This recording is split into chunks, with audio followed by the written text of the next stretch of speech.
Hey everyone, welcome to Part-0 of Indian Polity. Before we jump into the constitution, parliament and all the heavy stuff, let's just start with something simple and interesting today. That is our national symbols and signs.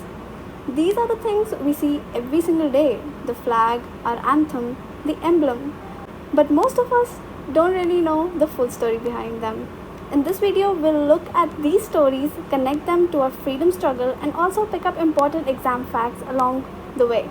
So let's get started with the first ever video on this channel on Indian polity.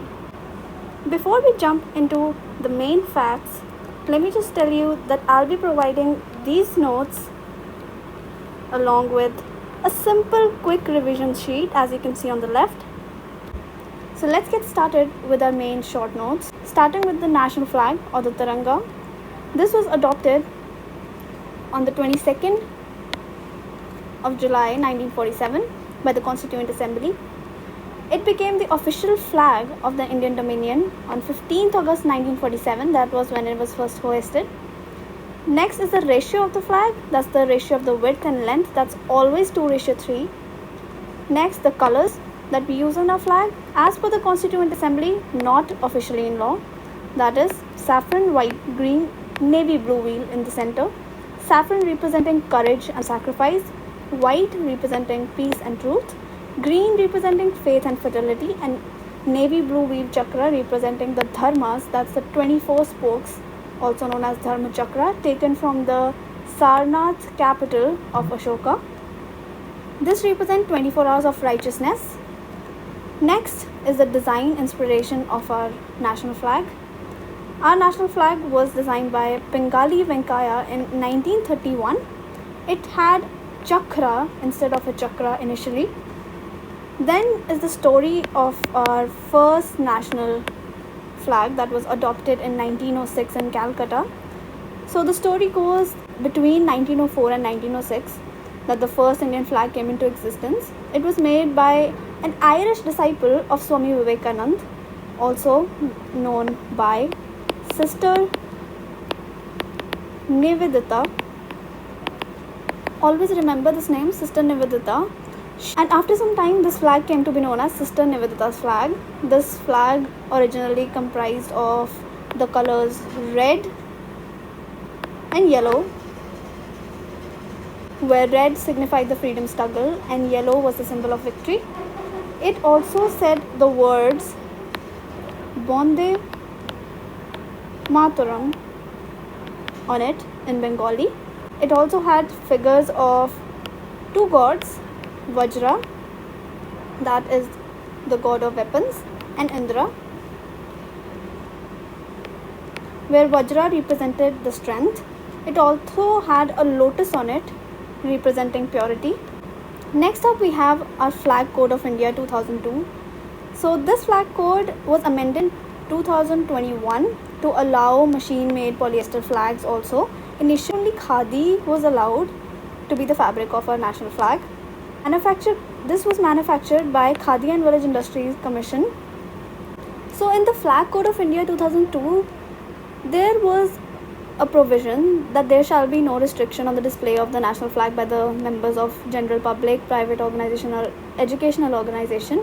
But this wasn't the case after a very important case that we are going to study further in the subject. That case was the Naveen Jindal case. Please mind, these are short notes, so if you want to add the extra information that I'm giving you, please be free to add.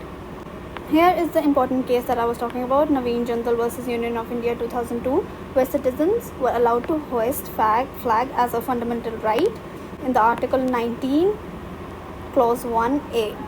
There's another important exam fact about our flag, that the only manufacturer authorized in India until recently was Karnataka Khadi Gramodaya Samyukt Sangha, but now it is under Khadi and Village Industry Commission, that is KVIC.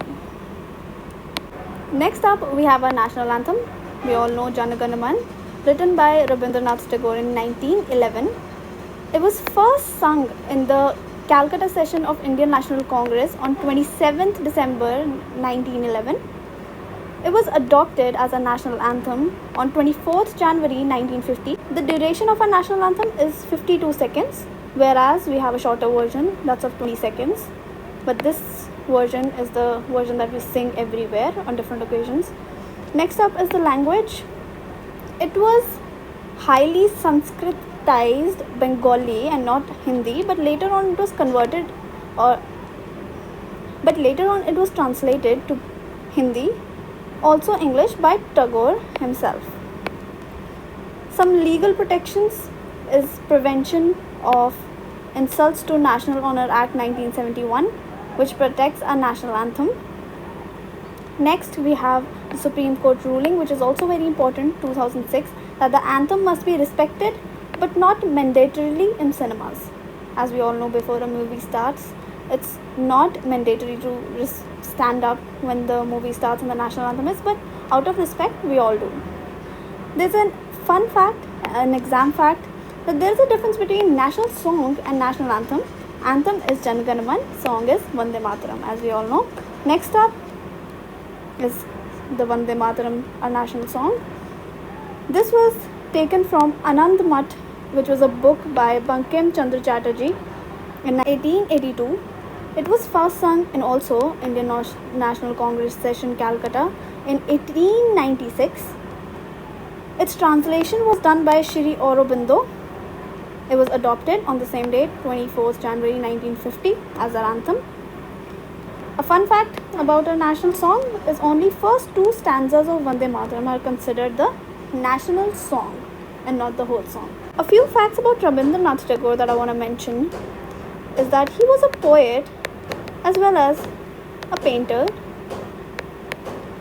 Another one is that he was the first Asian and Indian to receive a Nobel Prize in Literature for Gitanjali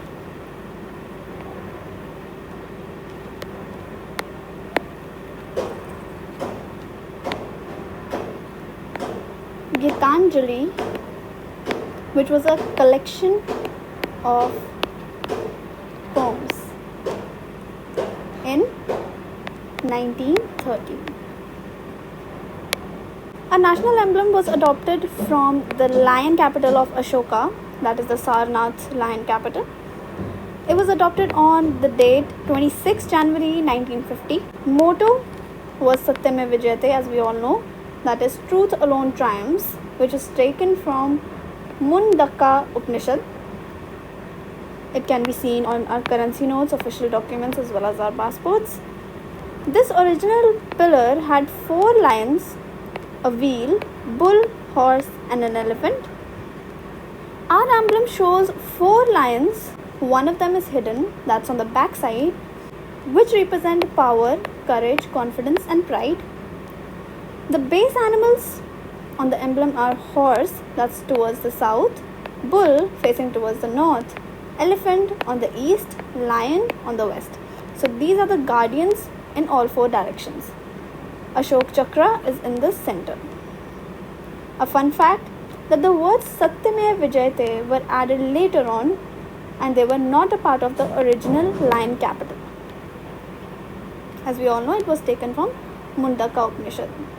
Next is our national pledge. It was written in Telugu by P.V. Subbarao. Their full name was Vaidimari Venkata Subbarao in 1962. Adopted in schools in 1965, that's the Republic Day. So by the Central Advisory Board on Education, it was directed that the pledge to be sung in schools and that this practice is to be introduced from Republic Day in schools. I had a picture of the pledge just for reference because the pledge goes as India is my country, all Indians are my brothers and sisters, I love my country and I am proud of its rich and varied heritage. I shall always strive to be worthy of it. I shall give respect to my parents, teachers and all elders and treat everyone with equal courtesy. To my country and my people, I pledge my devotion in their well-being and prosperity alone lies my happiness. Another fun fact is that it is not a part of our constitution, but this was to encourage students in schools. Moving on is our national calendar. It was adopted on 22nd March 1957, which was based on Saka era. First month, you should remember the first month, which is the Chaitra, starting from 22nd March and sometimes 21st when it's a leap year. It's used alongside Gregorian calendar. Gregorian calendar is the global calendar that we use, right? And this is the Indian calendar. So in government notifications, usually we use the Gregorian calendar. And a fun fact about it is that year 2025 is Gregorian, whereas if we convert it into Indian calendar or the Saka calendar, we are in 1946. Moving on, we have some other important national symbols. First one is our national motto. We already did this, Satyamev Vijayate, taken from Mundaka Upanishad. Next is our national bird, as we all know, the peacock, whereas its scientific name is Pavo cristatus. Declared in 1963, it also symbolizes grace, pride and beauty. Next up is a national animal, which is a tiger currently, but earlier it was a lion. It was declared in 1973 along with the Project Tiger. Next is national aquatic animal. We all know that is the Ganges River dolphin. It's also known as Plantanista gangetica, declared in 2009. Next up is the national river, that is Ganga. Its length, we should know, 2510 km, declared national river on 2008. Moving on, a national tree, that is banyan, also symbolizing immortality and community. This banyan tree is also known as Indian fig tree, whose branches roots themselves like a new tree over a large area, and the roots then gives rise to more trunks and branches. Because of this characteristic and its longevity, the tree is considered immortal, okay, and is an integral part of the myths and legends in India. Next we have a national flower, which is, of course, as we all know, our national flower is lotus. It symbolizes purity. And then we have a national fruit, that is mango, Mangifera indica, loved since ancient times.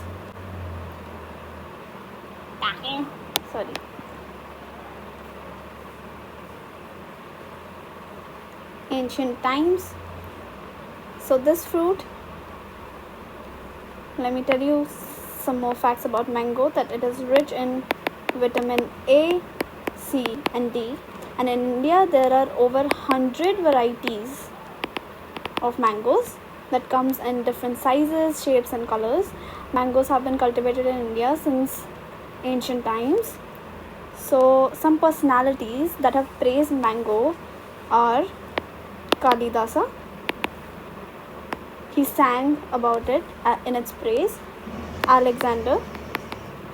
It is said that when Alexander came to India, he tasted mango and he loved it. Next we have Hyun Sung, which was a Chinese pilgrim that came to India in the ancient times. Moving on, we have our national currency. Our national currency symbol that we all know. This is our national currency symbol, rupee, which was taken from a consonant from Devanagari along with the Latin letter R by Udaya Kumar in 2010, who was from IIT Guwahati. Next we have a national microbe, that is Lactobacillus delbrueckii.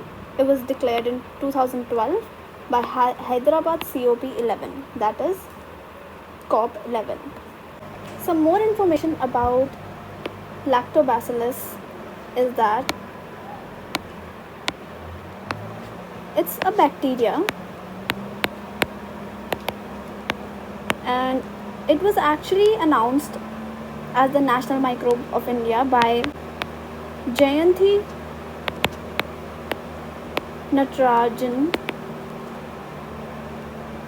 that is under India's Ministry of State for Environment and Forests on October 18, that is 2012, during the international conference, and this COP was conducted on the topic biodiversity, conservation and education for sustainable development.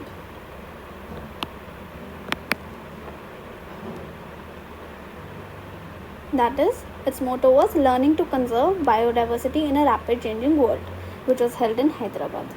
So this microbe was selected by children who had visited the Science Express Biodiversity Special, which was a train which has been visiting various stations across the country. Apart from this, let's quickly revise the years and the adoption dates, which are UPSC's favorite. So flag 1906, anthem 1911, and when did Bengali design it? 1931. Our flag, when was it adopted? 1950.